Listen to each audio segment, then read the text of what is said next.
And next, we're going to hear from Amanda Fine from Eastern Municipal Water District about a local example of how, or a few examples, I should say, of how this can be done effectively. Again, Amanda's full bio is in your attendee packet, but just want to point out that Amanda is a Senior Public Affairs Program Manager with EMWD, and in that role, she is the main liaison with the cities of Menifee and Paris and portions of unincorporated Riverside County. Amanda also manages all of EMWD's digital communications, social media, and video production, and she has her Bachelor of Arts in Public Relations from Fresno State. And before we turn things over to Amanda, we do have some time reserved for Q&A after Amanda's session. So as she's presenting, if questions pop into your mind, feel free to use the raise hand function or type your questions into the chat bar, and we will send those on to her. So Amanda, we will turn things over to you. Atlee, if you can share the screen. Hi, thank you guys. Thanks for having me. Really briefly, I'm gonna, before I share my presentation with you, I'm gonna be talking about three big programs, or two programs and then a project that EMWD runs, and the project is ongoing. It'll be ongoing for decades. Really that focuses on how we are uniquely communicating the value of water.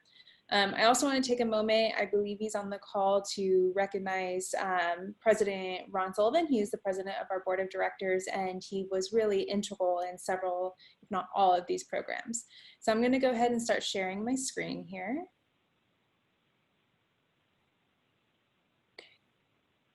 And we'll start here. So this is a lot of information. I'm going to go pretty quickly just to kind of get it all out there for you. And if you have any questions, like Emily said, please feel free to ask. So a quick overview of EMWD, if you're not familiar with us. We were established in 1950. We provide water, wastewater, and recycled water service. We're unique. We're a wholesaler and a retailer, and we serve just shy of about 1 million people in Western Riverside County. An important note for us is we're only about 38% built out. So we have a lot of planning that we still need to consider as we move forward with different programs, not only from an engineering and field perspective, but also from a communications perspective. We do have a 5-district elected board. We're about 620 employees. We have an annual operating budget of $312 million, a 5-year capital program of $398 million, and we are the 6th largest water or public water utility in California.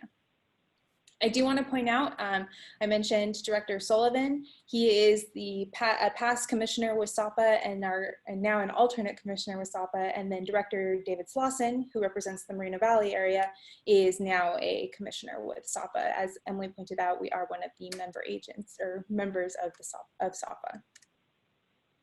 So as I mentioned, we're a pretty big district. We serve 8 cities from Moreno Valley, a little bit of Riverside, all the way down to Temecula and all of unincorporated Riverside County. So we have a lot of stakeholders that we're communicating with on a daily basis. We are a member of the we are one of 26 members of the Metropolitan Water Agency.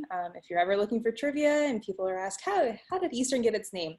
We are the easternmost agency of Metropolitan, even though we serve Western Riverside County.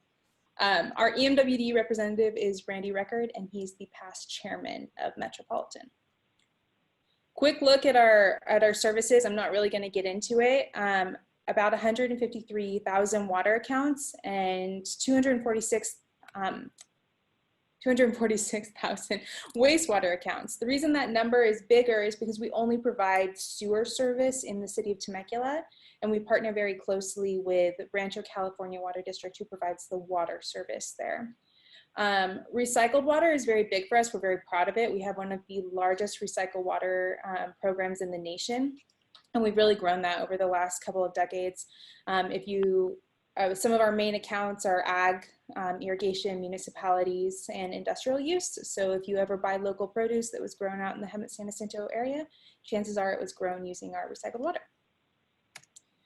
Okay, so let's kind of get into communicating with diverse audiences here. I really want to point out that this is something that we started in early 2017, so it's a work in progress. We're still kind of building relationships and figuring out what works and what doesn't. In late 2016, we were getting ready to embark on a campaign that we knew was going to be several years long. Part of it involves a project that won't even break ground until 2024-ish, or at least start up in 2024.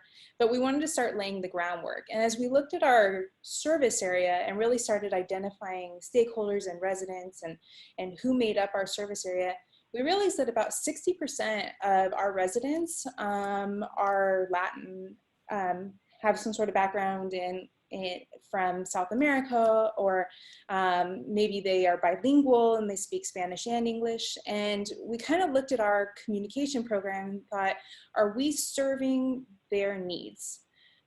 So we began to kind of do some research. We did focus groups. We talked to some community leaders. We were able to I'm kind of making this sound like it happened within a week. This took about 6 months for us to do. But we started working with these groups to figure out what are some of the needs and information that community leaders or that this community needs. And what we found was that while they may recognize our logo or name because they pay a bill every month, they really don't know the basics of EMWD.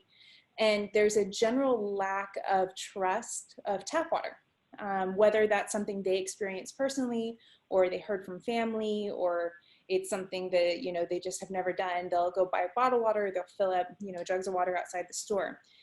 And so our main goal was to start building those relationships. You notice we were founded in 1950, and so some of the relationships that we have with other communities and stakeholders, you know, at this point are almost 60 years old, 70 years old.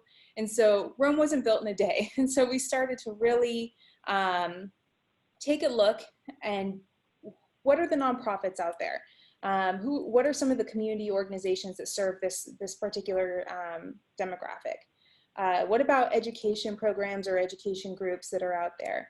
And we broke those all down and began to reach out to them. First, it was kind of like cold calls, and then it was one-on-one meetings. And then those that were interested, we actually brought them here to the main office, and we provided like an EMWD 101, a little bit like the slides I just showed you. And then we took them on a tour of our state certified water quality lab.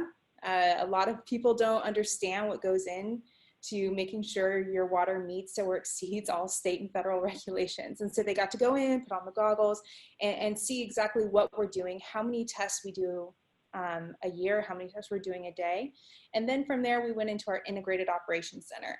And it looks like NASA. It's really cool. We're not landing anybody on the International Space Station, but we are controlling absolutely everything in our distribution system from one room. So they could say, oh, you know, I live off of XY street, there's a tank there. And we could bring up that tank and show them this is what the levels are. If we wanted to, we could fill it right now, or we couldn't. And so it really shows kind of, oh, so this is what EMWD does. They kind of have their stuff together. I'd really love to bring my other community members here. I'd like to bring my congregation members here. Would you be willing to do other tours? And of course, we do tours all the time. So that's really where we started building those relationships. While we'd always offered like bilingual services for anybody who was calling in, we also realized that we weren't translating any of our fact sheets or documents or anything like that if the preferred language was Spanish or another language. So we have begun to translate absolutely everything that we put out, including all of our educational items. We have a really robust education program that we're proud of. And so all of our stories that we have and all of our characters are now being translated so that they can meet the needs of our community. We're also sponsoring and attending community events, and obviously we're not right now, but when we're allowed to go out in public and have these events, we're going to events that we'd never really represented before. If there's a need at that event, we do have translation services, but we found that most in this community, their preferred method is to speak in English, not so much Spanish, but maybe they do have family back home that didn't come to this event or had questions, and that's when they need that kind of supplemental information. So having everything that you can have that's available to that group is really important. Like I said, this is still a work in progress. It's had its ups, it's had its downs.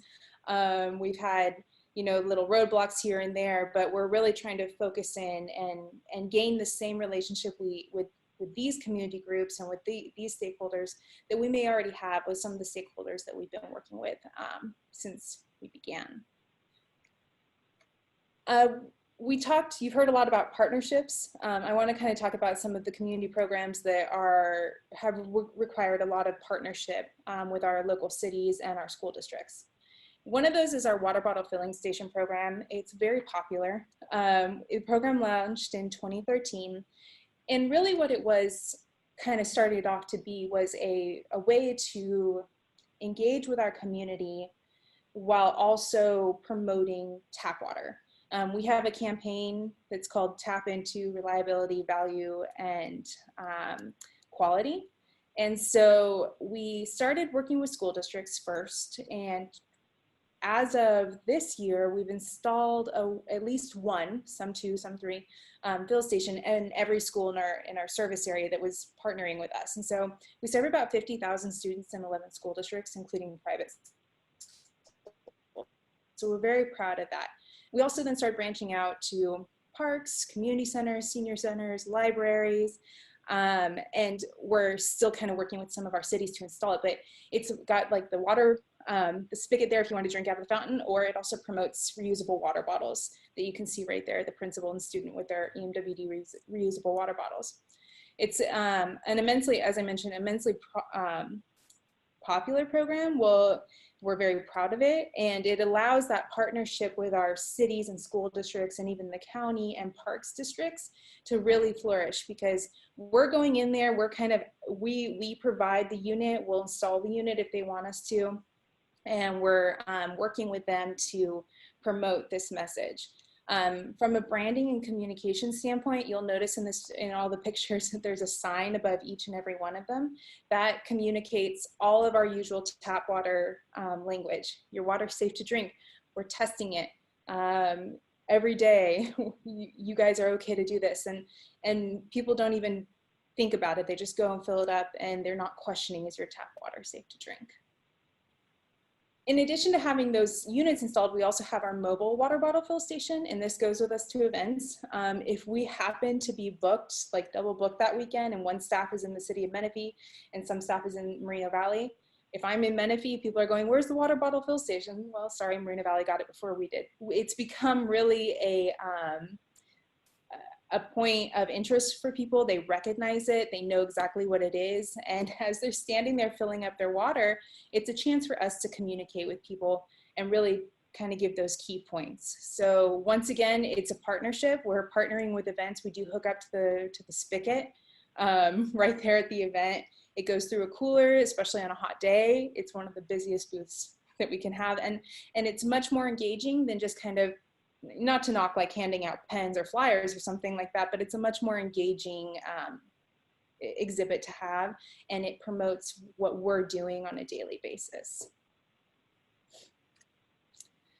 Another kind of unique way that we're communicating the value of water is probably a way you would never really consider, and it's not specific to water. Any public agency can do this, but our Youth Ecology Core Intern program has been going on since 2013, and it's a partnership with the County of Riverside Workforce Development, the California Family Life Center, and we are also have in the past and will again partner with ResCare, which is a local group here.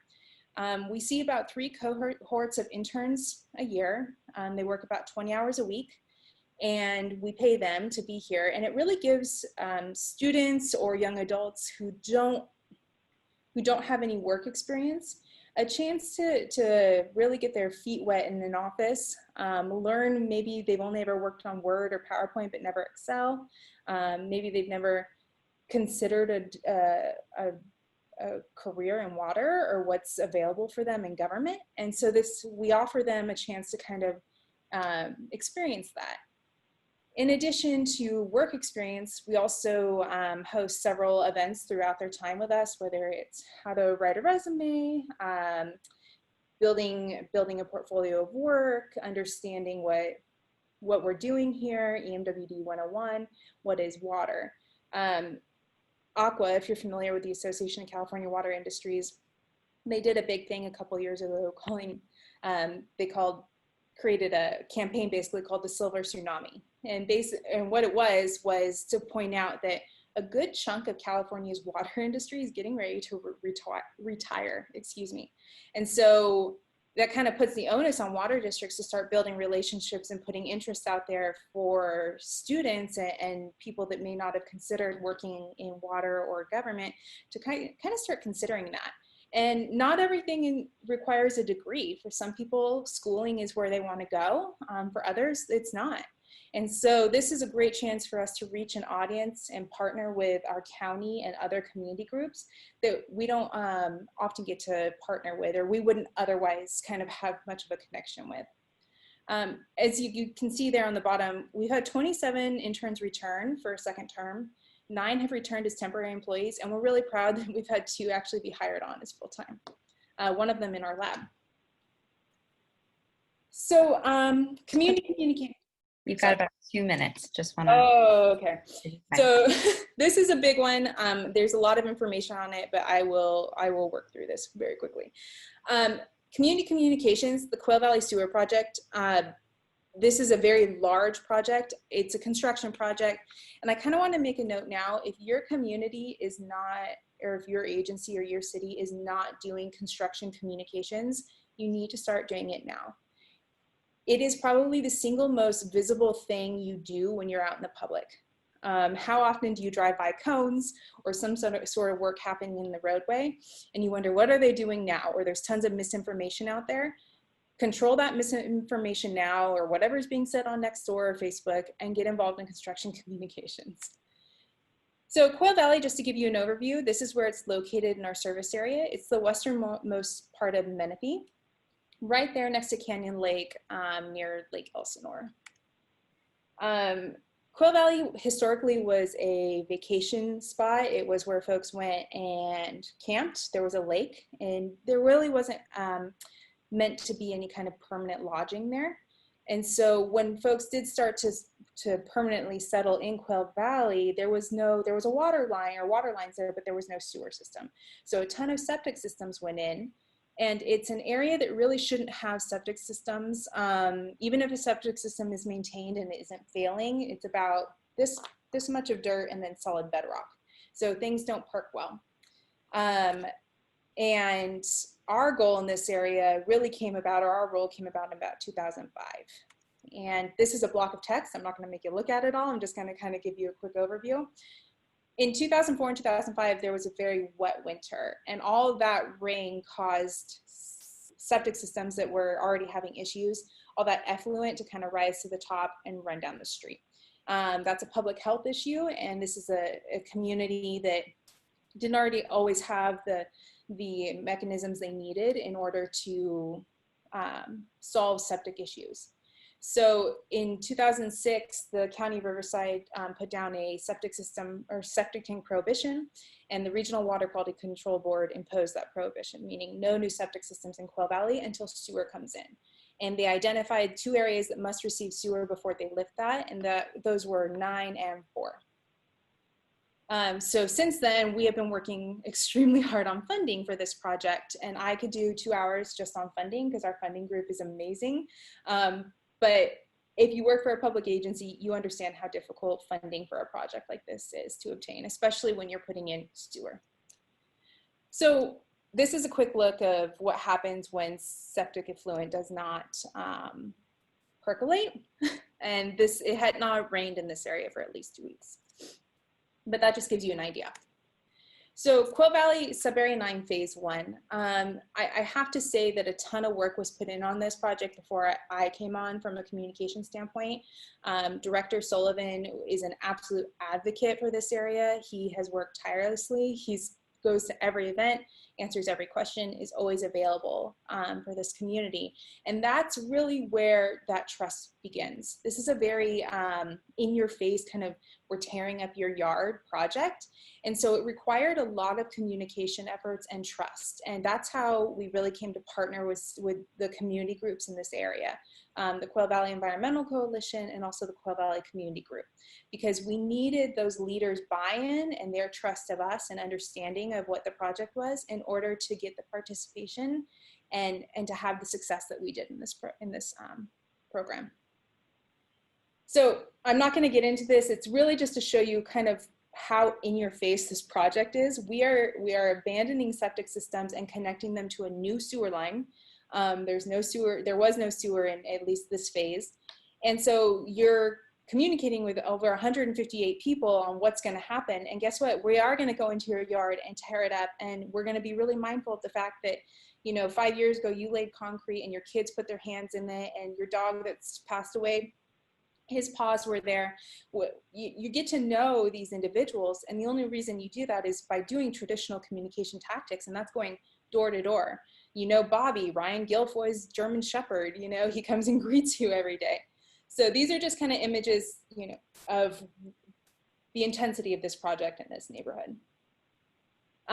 All the green is all the septic to sewer conversion agreements that we had to get to make this project a success. And the yellow are vacant lots. And so we weren't worried about those.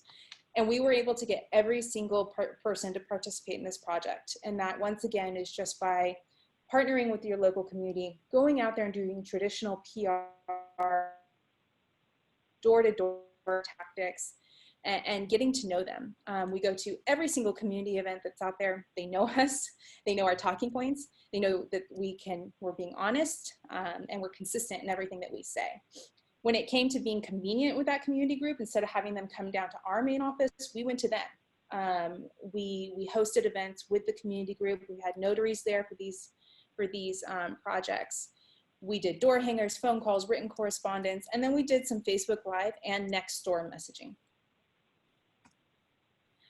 Community groups, we worked with the local school district to have meetings at the school to kind of discuss what the project was, what was going on. We attend their annual Quail Valley Health Fair, and Director Sullivan is a board member and attends, as do I, with the Quail Valley Environmental Coalition meetings.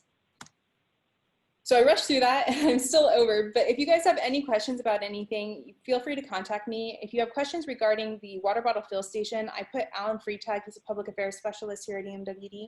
He runs the water bottle fill station program and the Youth Ecology Corps program, and he's a great resource. If you're interested in implementing the water bottle fill station program, we kind of have like a ready to go packet where we can just send it to you and you can take a look at what we've been doing.